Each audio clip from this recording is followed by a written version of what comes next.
Gut health या intestinal health, या कहें कि हमारी आंत कितनी स्वस्थ है। जी, ये सवाल तब पूछा जाएगा जब आप किसी भी तरह से अस्वस्थ होंगे और कारण समझ में नहीं आ रहा होगा, जब पता नहीं चल पा रहा होगा कि क्या परेशानी है, कौन सी चीज है जो आपके शरीर को प्रभावित कर रही है बुरी तरह से। उस समय आपकी गट हेल्थ कितनी अच्छी है या खराब है, ये जानना बहुत जरूरी हो जाएगा। दोस्तों, आपकी आंतें कितनी स्वस्थ हैं, इस पर निर्भर करता है कि आपका शरीर कितना स्वस्थ रहेगा। और इसको जो चीजें सीधे तौर पर प्रभावित करती हैं वो है आपकी डाइट, आपका फाइबर इनटेक, आपका स्ट्रेस मैनेजमेंट, कितने अच्छी तरह से आप अपने तनाव को संभाल पाते हैं, और एक चीज इन सब के ऊपर, उसे कहते हैं प्रोबायोटिक्स। आज इस वीडियो में हम समझेंगे कि ये प्रोबायोटिक्स क्या है, इसके क्या फायदे हैं और ये कहां से हमें मिलता है।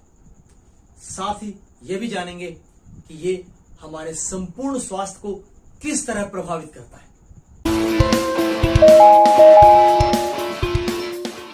हमारा जो पिछला वीडियो था वो प्रीबायोटिक्स के बारे में था, और आज हम बात कर रहे हैं प्रोबायोटिक्स के बारे में। बहुत सारे लोग जो इन दोनों विषयों को ठीक से नहीं समझते, बाहर से सतही तौर पर जानते हैं, तो मैंने बात की तो पता चला कि उनको लगता है कि प्रीबायोटिक्स और प्रोबायोटिक्स एक दूसरे के ऑपोजिट हैं। है बहुत ही हास्यास्पद, लेकिन ये तब पता चलेगा जब आप उसको पूरी तरह जान जाएंगे। तो प्रीबायोटिक्स वाला वीडियो अगर आपने नहीं देखा है तो नीचे डिस्क्रिप्शन में लिंक दिया हुआ है, ऊपर भी आपको लिंक दे रहा हूं, आप जाकर के उस वीडियो को देखें और फिर इस वीडियो पे आएं। और अगर इस वीडियो को देखने के बाद वहां जाना चाहते हैं तो भी जरूर जाएं, क्योंकि दोनों को समझेंगे तभी बात पूरी तरह से क्लियर होगी आपको। तो प्री और प्रोबायोटिक्स।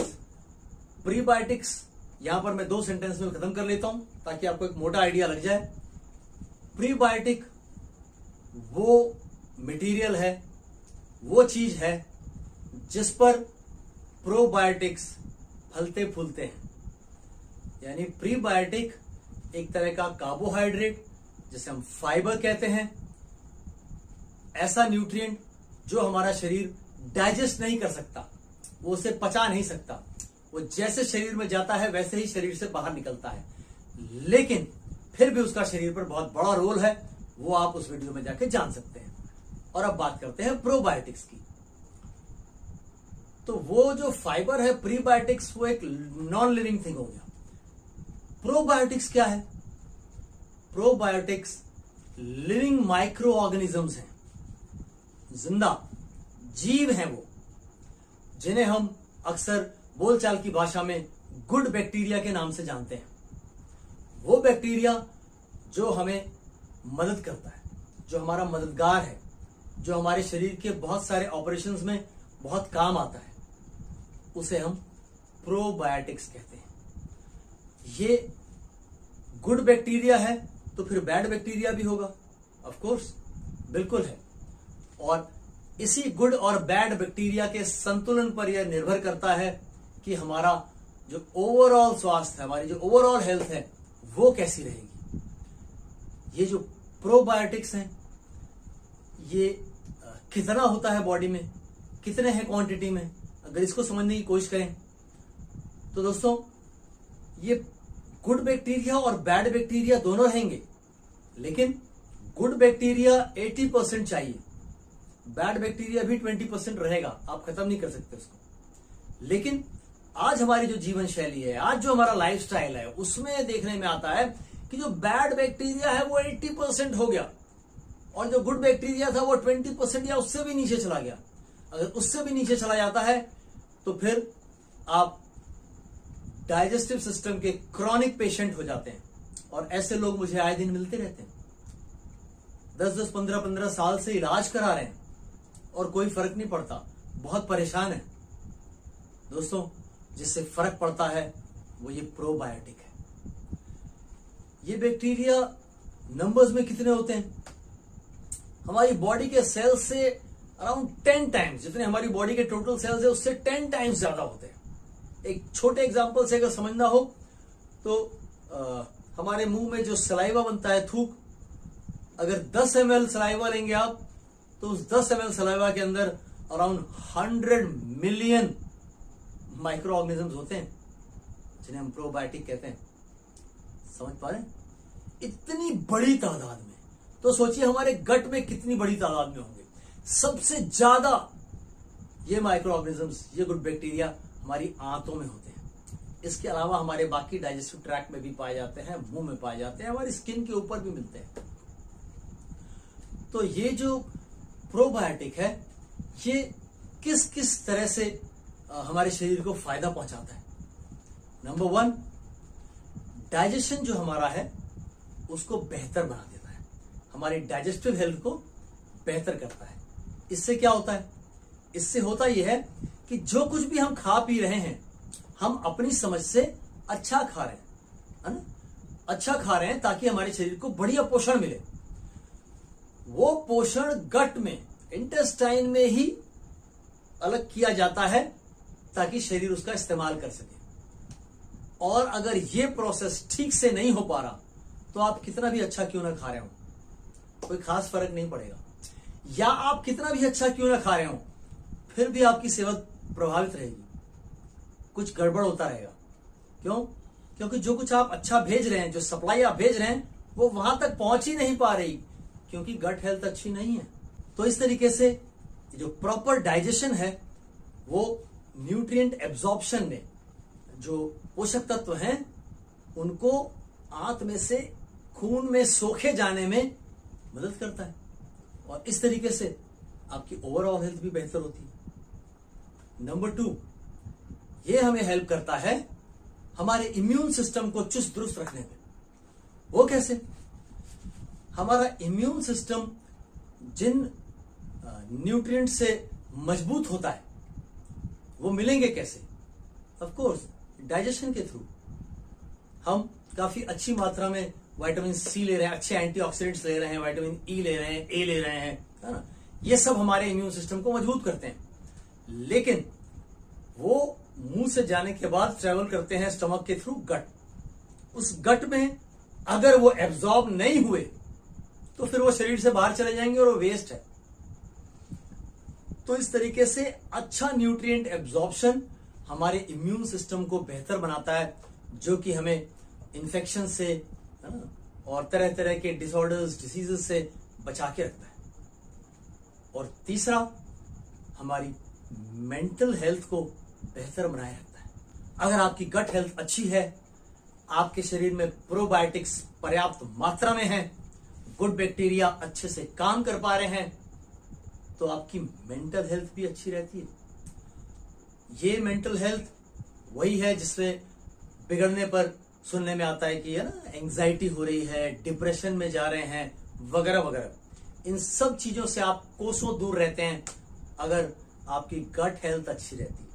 ऐसे में जब हमारे शरीर में पर्याप्त गुड बैक्टीरिया हो तो हमारा डाइजेशन बेहतर होता है। तो ये ही गुड बैक्टीरिया, प्रोबायोटिक्स हेल्प करते हैं हमें डायरिया, आईबीएस समझते हैं ना, इरिटेबल बाउल सिंड्रोम, बहुत ही तकलीफदेह स्थिति होती है, कॉन्स्टिपेशन, ऐसी चीजों से बचा के रखता है। साथ ही अगर कोई लैक्टोस इंटॉलरेंस है, यानी दूध में लैक्टोस होता है, दूध से बनी हुई कोई भी चीज खाने पीने से उसको प्रॉब्लम हो जाती है। लैक्टोस को जो है शरीर बर्दाश्त नहीं कर पाता, ऐसे बहुत सारे लोग होते हैं। उनके लिए यही गुड बैक्टीरिया अगर शरीर में पर्याप्त मात्रा में हो तो उन्हें लैक्टोस को डाइजेस्ट करने में भी हेल्प करता है, उस सिचुएशन में भी बहुत सुधार हो जाता है।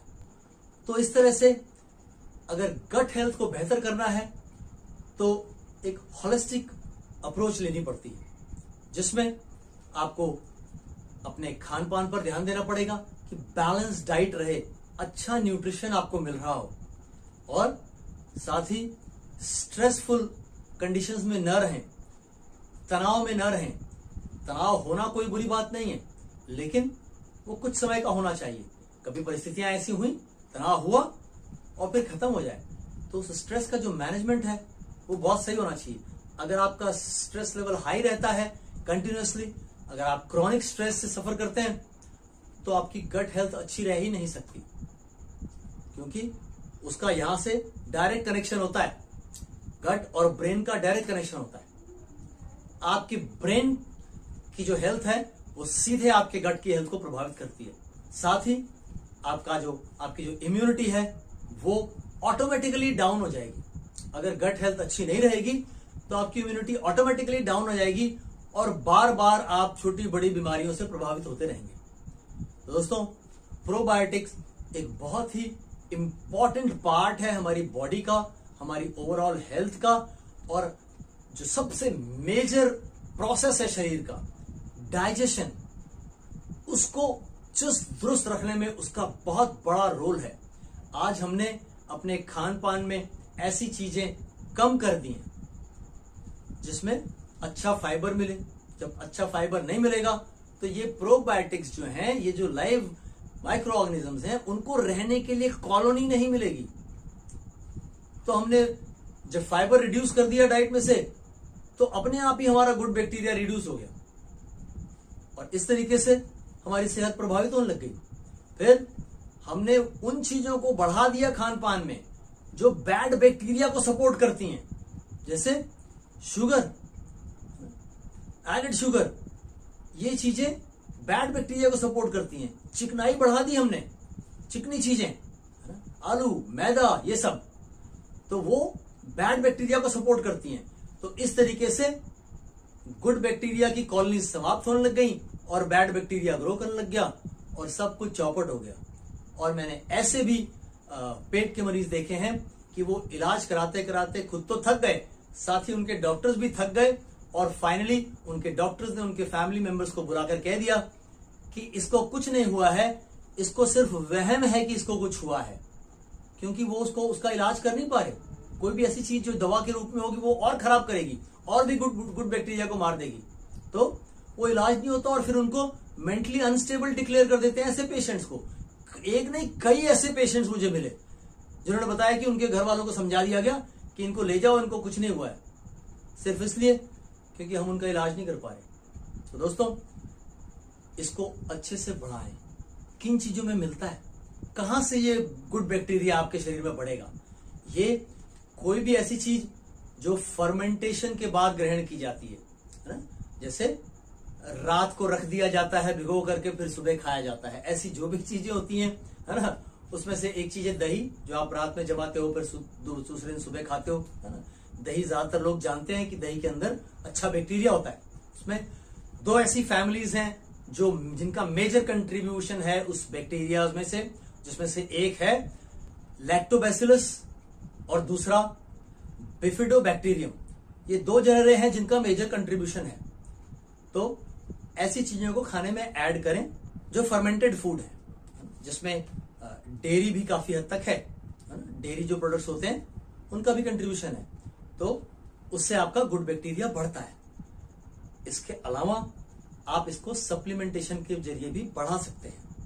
आज इस वीडियो को हम यहां क्लोज करेंगे और नेक्स्ट वीडियो में हम बात करेंगे कि प्री और प्रो दोनों, प्रीबायोटिक्स और प्रोबायोटिक्स दोनों को कैसे हम एक ही जगह से ग्रहण कर सकते हैं। तब तक के लिए स्वस्थ रहिए, मस्त रहिए।